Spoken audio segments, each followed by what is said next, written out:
নোয়াখালীর মাইজদি জয়কৃষ্ণপুর গ্রামে সাবেক জেলা পরিষদ চেয়ারম্যান আব্দুল ওয়াদুদ পিন্টুর বাড়িতে সশস্ত্র হামলা চালিয়ে ভাঙচুর, অগ্নিসংযোগ ও লুটপাটের অভিযোগ উঠেছে। শনিবার রাত 11:30টার দিকে ওই ঘটনা ঘটে। পিন্টুর পরিবারের বর্ণনায় 200 অস্ত্রধারী দুর্বৃত্ত 100 মোটরসাইকেলে চড়ে বাড়ি ঘেরাও করে।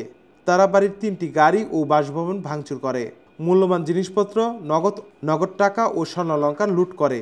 এ সময় 3 নারী সদস্যকে আগুন দিয়ে হত্যার চেষ্টা করা হয় বলে অভিযোগ রয়েছে। আমরা আসলে কেউ বুঝে উঠতে পারি নাই এই ধরনের আক্রমণ কেন হয়েছে বা কি কারণে হয়েছে বা কারা করলো। আমরা কেউ আসলে সেফ এক্সিট পাওয়া তো দূরের কথা, আমার দিক থেকে পরিবেষ্টিত হয়ে গেছিলাম মানুষের মধ্যে।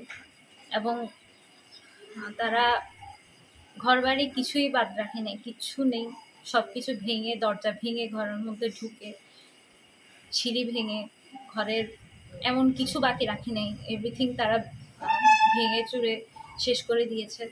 এবং একসাথে ঘরে স্বর্ণালংকার, ঘরে যাবতীয় যা যা ছিল সব কিছু তারা লুট করে নিয়ে চলে গিয়েছে। আসি প্রথমে বলতেছে যে সিসি ক্যামেরাগুলো সব ভেঙে ফেলো।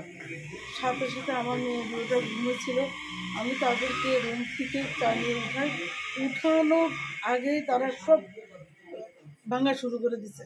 সব গ্লাসগুলো সব ভাঙতেছে, ইট মারতেছে, তাদের হাতে সবার হাতে লাঠি, সোটা, অস্ত্র সব ছিল। অগ্নিসংযোগ হয়েছিল। হ্যাঁ, জীবনোদ্ধার বিভিন্ন ধরনের হচ্ছে ওরা, আমরা ভাঙাচুরা আওয়াজ পেয়েছি। পরবর্তীতে যখন ওনারা চলে যাওয়ার পর আমরা আসি, এলাকাবাসী সবাই মিলে যখন আমরা আসি, আগে আমরা দ্রুত আগুন নিবানোটার চেষ্টা করি এবং আগুন নিবানোর সেই প্রতিফলনগুলো আপনারা বাইরে দেখতে পেয়েছেন।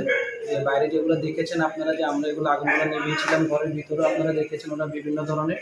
পরবর্তীতে আমরা যেটা উপরে উঠে দেখলাম যে বিভিন্ন ঘরের রুমে দরজা ভেঙে, তালা ভেঙে এবং বিভিন্ন ধরনের লুটপাট সহ অনেক কিছু আমরা দেখেছি। যে পুলিশ ও সেনাবাহিনী ঘটনাস্থল পরিদর্শন করে।